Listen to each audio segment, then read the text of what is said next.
Buenos días, queridas y queridos estudiantes. Les traigo ahora la corrección de los problemitas que les dije que les iba a poner para que tengan una idea de cuánto, más o menos irán a tener en sus evaluaciones la del examen de medio módulo y la del examen del módulo, del final del módulo, ¿no? Entonces, esta semana van a tener sus notas, ¿ya? Esta semana que viene, ¿sí?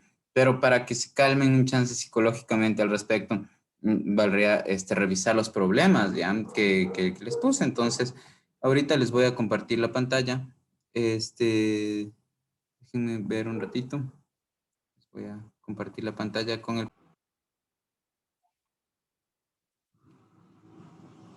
Ya, entonces, digamos, lo que les recomiendo es leer el problema. Les voy a mostrar cómo resolver el problema ¿no es cierto? Como si hubiera resuelto el que era el ejercicio para los biotecnólogos.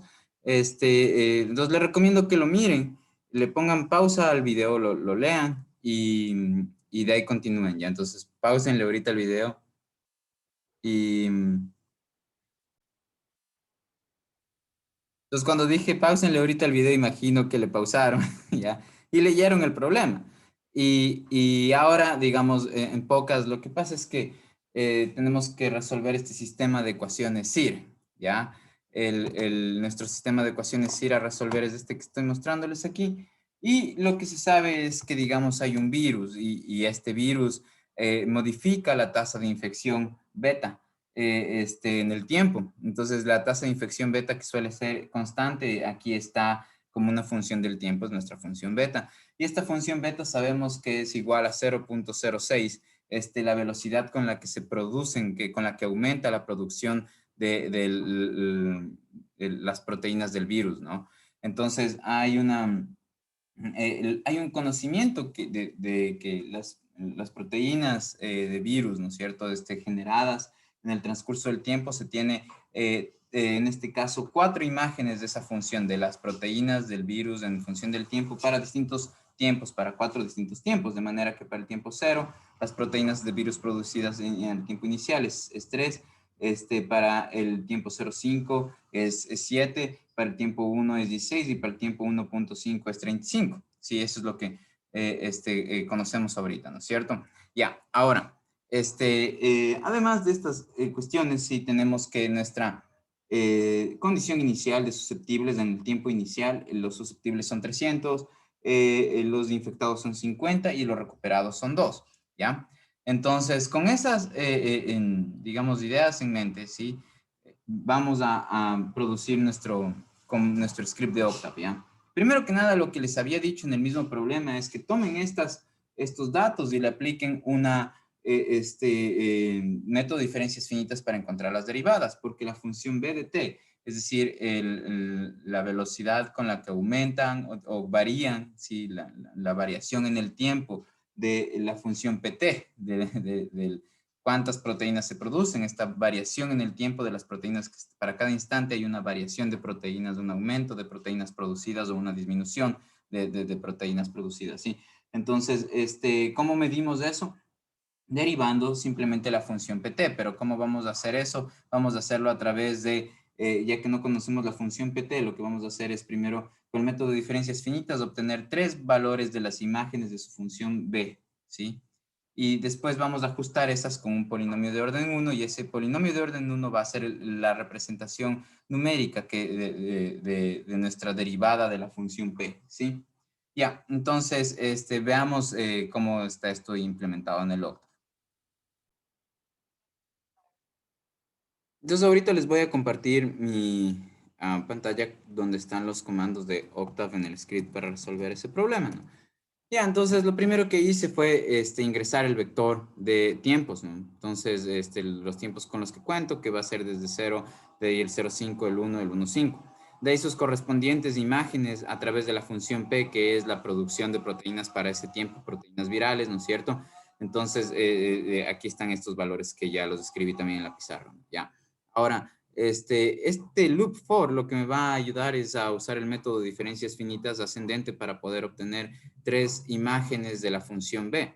Entonces, voy a tener para el tiempo 0 cuál es la velocidad de crecimiento de la producción de proteínas, en cuanto aumenta la producción de proteínas para el tiempo 0, 5 y para el tiempo 1. ¿Sí? Es por eso que yo voy a obtener solamente 3 valores de estas imágenes, ¿no? Entonces, aquí el loop for va desde 1 hasta 3. El primer elemento del vector B, donde el vector B va a tener esas 3 imágenes de la velocidad de crecimiento de la producción de proteínas virales, se lo obtiene a través de la fracción que corresponde al método de diferencias finitas ascendente, donde esta fracción en el numerador lo que va a tener es la función que vamos a derivar, de la que queremos saber sus imágenes, las imágenes de sus derivadas, y de la que queremos saber la derivada, ¿no? De esa función, la función P. Nosotros no contamos con la función P, contamos con sus imágenes, y con esas son suficientes para poder tener una versión aproximada de la derivada de P, ¿sí? De la función P.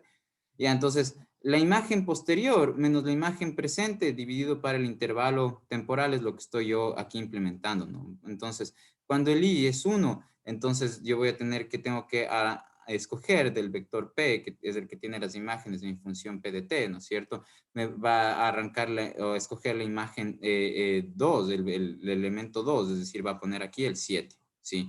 Menos el primer elemento del vector P, porque cuando el i es 1, aquí yo voy a tener en vez de 1, voy a tener en vez de i, voy a tener 1. Entonces P1 sería el 3, entonces yo tendría 7 menos 3, eso me da 4, dividido para 0,5, sí, eso sería 8, ¿ya?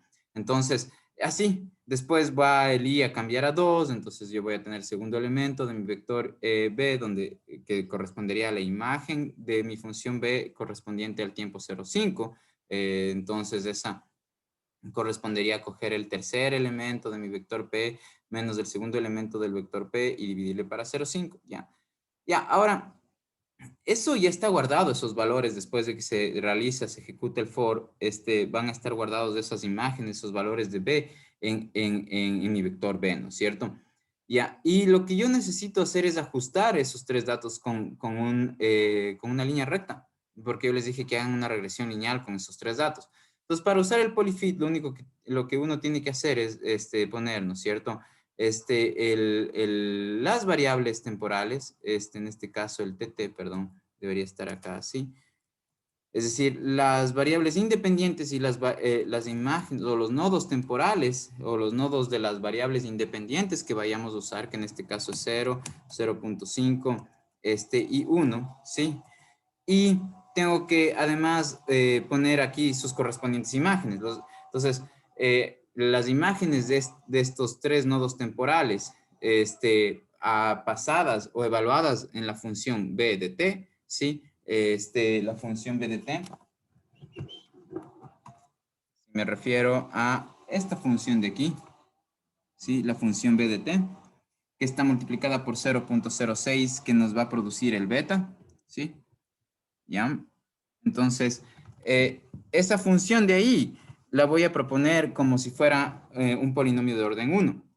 Entonces, para hacerlo, necesito coger 3 variables. En este caso, cuento con 3 datos de la variable independiente, que en este caso es el tiempo. ¿Cuáles datos? El dato 0, el 0,5 y el 1, y sus correspondientes imágenes. ¿Cuáles son sus correspondientes imágenes? Son el primer elemento, el segundo elemento y el tercer elemento del vector B, ¿ya? Entonces, por eso pongo el rato que ocupo el polyfit, pongo el vector TT, el vector V y 1, que es el grado del polinomio que yo voy a usar para ajustar los datos que están guardados tanto en el vector TT como en el vector V, ¿sí? Entonces, una vez que hago esto, yo sé que este comando, el polyfit, me va a devolver 2 números que corresponden a los coeficientes que tiene en nuestro polinomio lineal.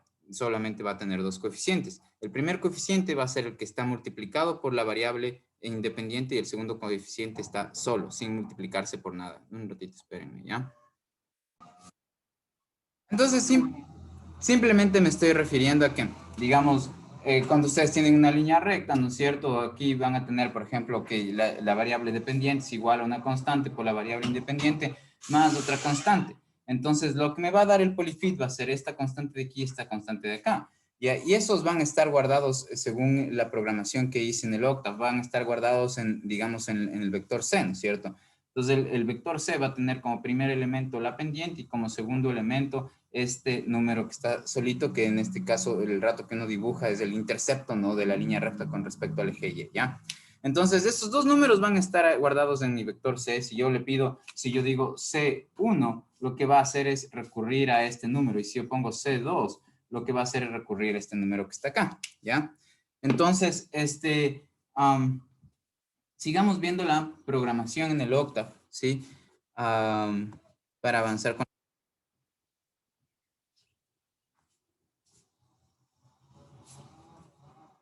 Ya, entonces miren, como ustedes pueden darse cuenta, la función b, ¿no es cierto? Que es, aquí le puse b, pero me estoy tratando de referir a mi beta. Recuerden, el beta era 0.06 por la función b, ¿sí? Pero la función b es una línea recta que está escrita en este paréntesis. La ecuación corresponde a la ecuación de una línea recta, ¿no es cierto? Ya, entonces, lo que les decía, miren, aquí estoy invocando a la pendiente de esa línea recta y le multiplico por la variable independiente y aquí estoy simplemente sumando el intercepto, ¿sí? Y todo esto, que es la función v, va a estar multiplicada por 0.06 y esa era mi función beta. Entonces, defino de manera manual la función beta, ¿sí? Y luego lo que hago es definir, ya que tengo la función beta y era lo único que me faltaba por definir para poder escribir el lado derecho de mi sistema de ecuaciones diferenciales, en el Octave, ¿no es cierto? Y después poder usar un nodo de 23. Recuerden, miren, ¿cuál es el sistema de ecuaciones diferenciales que estamos expuestos a resolver ahorita, ¿no es cierto? Es justo este. Y ahora el beta ya lo conocemos y el beta, como les decía, miren, es en este caso, el beta es 0.06 V y V fue lo que resolvimos hace un momento, ¿no es cierto? Obtuvimos. Entonces, lo que me queda por hacer es programar esto, esto y esto como el primer elemento, el segundo elemento y el tercer elemento, ¿no es cierto?, de mi campo vectorial, ¿sí? Entonces voy a usar una función que la voy a escribir en forma de vector, donde todas la primera fila, la segunda fila y la tercera fila tengan esta forma, ¿sí? Entonces, yo tengo que, miren, usar un vector donde el primer elemento va a ser la función S, el segundo elemento va a ser la función Y y el tercer elemento va a ser la función R, donde este vector va a ser parte de las variables independientes mi función vectorial, de mi campo vectorial. Entonces, más concretamente, tenemos esto, ¿no? Tenemos que... Es,